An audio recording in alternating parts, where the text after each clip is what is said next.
Hi, I'm Matt Harlow from DJ Case & Associates and Locavore.Guide. And I'm here today to talk about hiring instructors for your adult hunter and angler training programs and getting those instructors ready to actually teach the students. So let's get started. There are lots of different types of instructors, and you need to think about this before you round them up because you want to make sure you're getting everybody you need.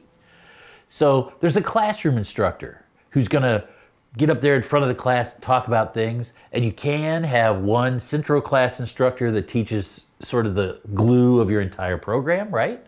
Or you can have different instructors who teach different topics. That's a decision you need to make when you structure your program, when you start to recruit your instructors. You could have special instructors like shooting range or game processing or cooking. Those instructors would just come in for one lesson or two. Maybe it's a hands-on kind of a lesson and be gone again at the end of that. And then the last kind of instructors are guides, mentors, whatever you want to call them, people that are going to work in smaller groups with your participants.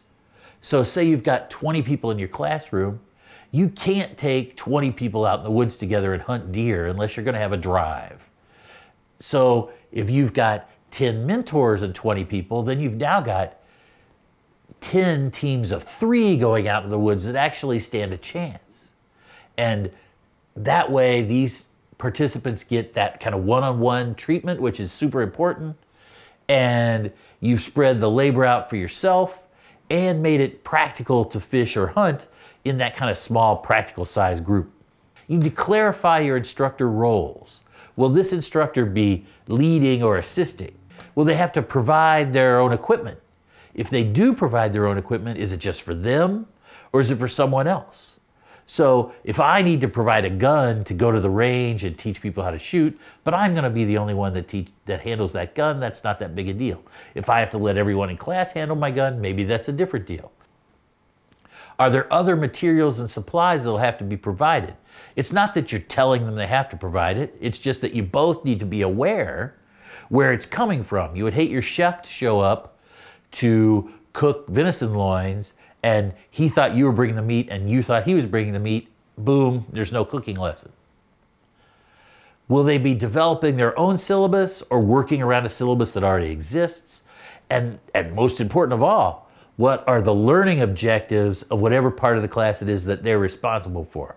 How can they possibly teach if they don't know what the end result of what they're teaching is supposed to be? You'll need to screen these instructors. Have they got experience teaching adults? It's different teaching adults than it is teaching children. Have they got experience teaching people from different cultures? And while maybe saying someone is an urban locavore is not a different culture, it's enough different than the traditional mold of the hunting or fishing family that some experience with people outside of that closely knit little group would be good. Have they got good communication skills? Are they confident? Are they authentic? People can see through a person who's delivering fake material, right? If closely as possible, you want these teachers to mimic the demographics of your students. So if you've got, 20, 30-year-old urban people that are, let's say, 60% female coming into a class, you don't necessarily want it to be taught by a 60-year-old white man. Are they passionate about hunting and fishing and conservation? They need to be. And to the best of your ability, you want to match the instructors with the audience. So if someone's really patient and you've got a group of beginners, maybe that's perfect, right? If someone else clips along a little faster, maybe you've got a little more experienced group you want to match them up with. And they need to encourage the participants to interact. With adult learning, that interaction is key. They're not like children. They just don't absorb these things like a sponge. They need to go back and forth, right? They want to use innovative techniques. And on top of all of this, okay, so the greatest teacher in the world, you still need to do a background check on. You're going to have people in situations where they're in reasonably small groups, potentially with people of either gender and maybe even in a deer camp situation where there's an overnight. So you need to know that these people are legit and that you can trust them. So do that background check. Someone in HR in your agency can at least help you figure out how to do a thing like that if you've never had to deal with it yourself. Malcolm Knowles did a lot of work around adult learning. And this is a super boiled down version of obviously years of study and work on his part, and I'm sure we're not doing it justice, but at least we're starting in the right direction. So the big thing to know about adults is adults are internally motivated. They decided to learn this thing because it's interesting to them, which is much different than being forced to memorize state capitals in the 3rd grade. Adults want to know why this information is important. Why are you teaching me this? Tell them. They want to apply their new skills and knowledge right away, so give them that opportunity. They learn best by doing. Here's the perfect opportunity right there. So you want to teach them how to, say, track deer, right? If you could take them out in the woods right after class and let them track deer, that's the perfect example of getting a chance to apply your new skills and learn by doing. Adults put new things they learn in the context of everything they've ever learned in their entire life. And I don't know if this happens to you, but it happens to me a lot.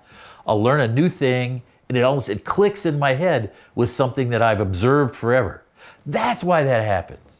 Also, adults want to be involved in the planning of their learning process and their evaluation. So if you can, hey guys, we're going to do this.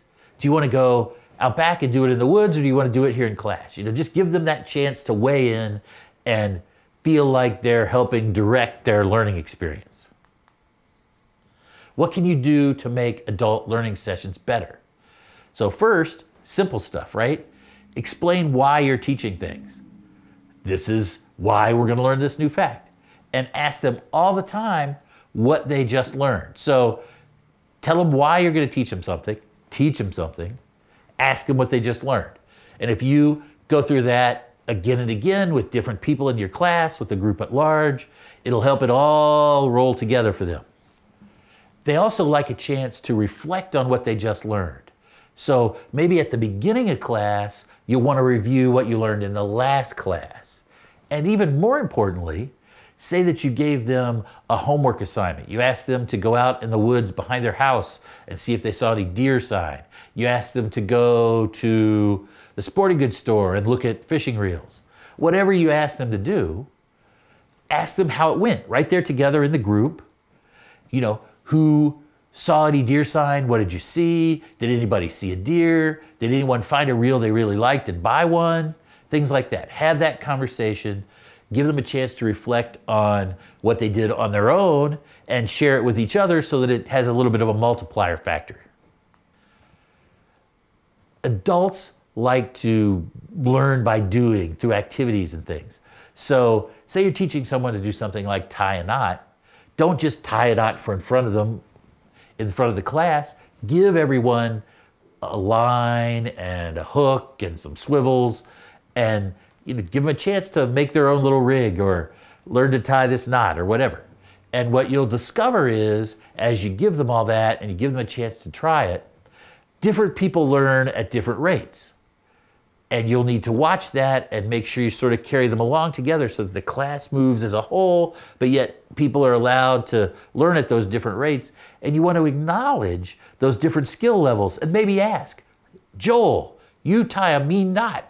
Do you have some sailing experience? Have you fished before? Where did this come from? Cindy, wow, that is the best knot I've ever seen. Have you tied it before? Find out why they're different.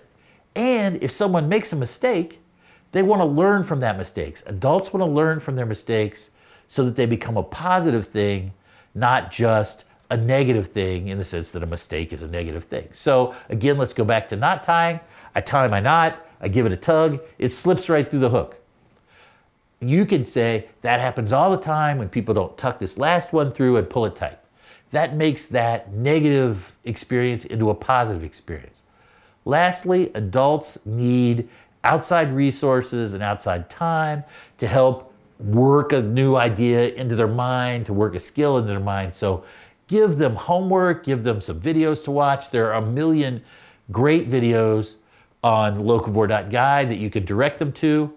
Give them a chance to work on their own at home.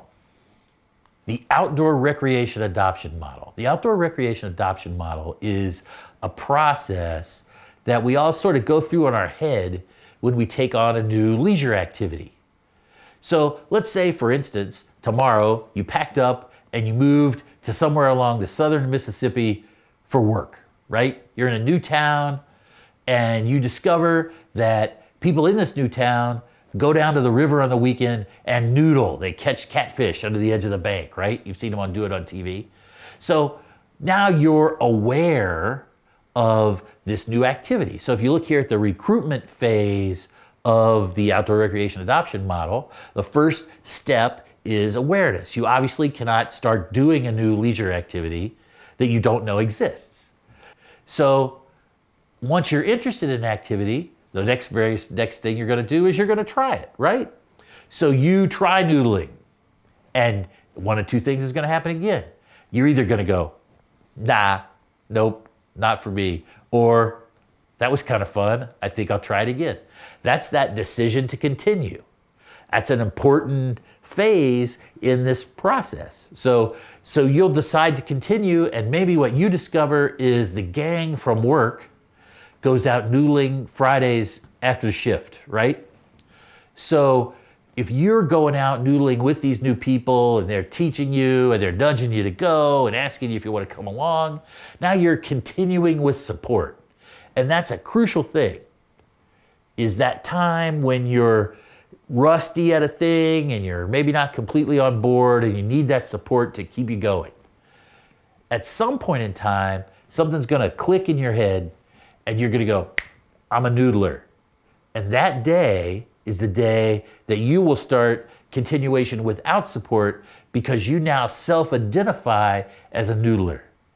One of the things that happens, especially with young adult hunters and anglers, is they're used to mom and dad waking them up on Saturday morning and dragging them out to the tree stand or dragging them out to the lake and being encouraging and helping them buy gear and checking how their day went and all those things. So they're really getting a lot of great support, which is obviously, that's what parents do. So then they go off to college though. And when they go off to college, all of a sudden, no one's worried about whether or not they fish or hunt, or no one's encouraging them to fish or hunt. So now they don't have any of that support. If they weren't mentally vested in being hunters or anglers, when that support goes away, a lot of them will lapse. And it's important as the R3 community that we find any way we can to reactivate those people, get them the support they need to move them into that final stage of continuation without support. So the two big things here is, as you're going through this process, you need that social support. In a traditional outdoor family, that is family and community will support you through that. For these new adult hunters and anglers, sometimes you as the instructor, your mentors, their peers are going to have to provide some of that support. And what we're doing is we're supporting them until they reach that self-identification phase when they now go, I am a hunter, I am a fisherman. And when they get there, they'll continue on their own. And that's the goal. Back to support a minute. The Cornell Human Dimensions Research Unit developed this nested support theory. So the very least support a person can get is if you as an individual are the only person supporting your activity. It doesn't get a whole lot lonelier than that, right? A little better than that is if your family and your teachers are on board and buying into what you're doing, right? A little bit out would be like if everybody you knew supported what you were doing. And that feels pretty good, right? Even better than that would be if everybody you came in contact with supported what you were doing. So say that you were from a little town and you were the quarterback on the football team. That's the kind of guy or girl who gets support from everybody they bump into, right?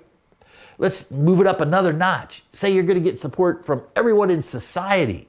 That's the kind of feeling that an astronaut, a hero, a politician might get, where everyone seems to be behind you and supporting what you're doing. Now, obviously, we're probably not going to create a situation where everyone on Earth is supporting our individual hunters and anglers. But certainly you can see where we can help them work out a couple rings there, and where we might need to substitute for the family and the mentors if they don't have that. So you want to at least create a situation where as many people as you can arrange for are supporting them in their efforts. What can you do to add support in the classroom? As a person tries a new activity, it takes several times for them to get confident at it. So each time you arrange for a trial, what you want to do is review the last session and then create a new session that's a little more challenging. So in this shooting example, you want to talk a little bit about last week we learned how to load the gun, you learned how to shoot. This week we're going to move the target from 50 yards to 75 yards, make it a little more difficult.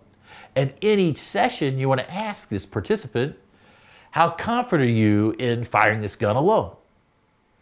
And a little bit later, then you want to say, are there other things that we could teach you to help you fire this gun? And if every time you do a repetition, you repeat those two questions and then you react accordingly to what they tell you, they'll get better and better and better and more confident and more confident and more confident, and that means you're a good teacher.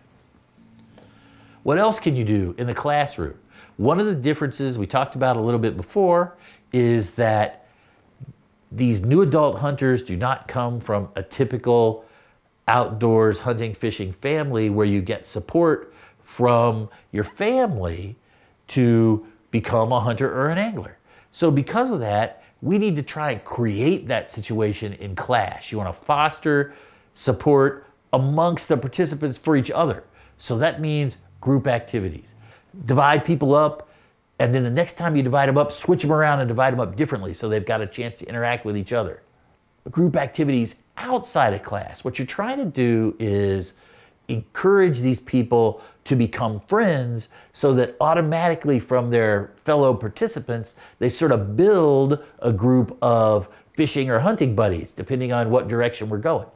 Then, as you go out on your class hunting or fishing outings, again, encourage that group activity. So everywhere you can, support these people on your own, get your mentors to support them, but also support each other, because at the end of the day, you're going to move on to another class and they're going to need your support. And hopefully these peers can support each other, possibly forever. Other things that you want to be sure to train people about is, first and foremost, they need to be up to date on information on sexual harassment. You're putting your instructors in a situation where they're out with people of either and or both sexes, potentially even in an overnight situation like deer camp. So they need to understand the lines they can and can't cross, and that they want to keep their students even from crossing. If you're not familiar with information like that, contact HR in your agency and I'm sure they'll have exactly what you need or be able to connect you with someone who does. Also, you don't want to set your students' expectation of bagging a deer or catching a fish too high. Seeing or hearing potential game is a sign of success. Hunting especially is not a one-day activity. It might take a whole season to find the right spot and get used to the habits of the deer there and then finally bag one. And always emphasize that every day out hunting or fishing is a great day. Some other things that you want to be sure to train your instructors on are administrative procedures. How do they get their expenses reimbursed? Are there any liability issues they need to worry about? And other policies and procedures and housekeeping type things. That's it for today. We hope you enjoyed this. There are lots of videos like this on Locavore.Guide that are targeted at you, and tons of materials to help you turn locavores in your state into happy hunter or anglers. Thanks for your time, and we'll see you next time.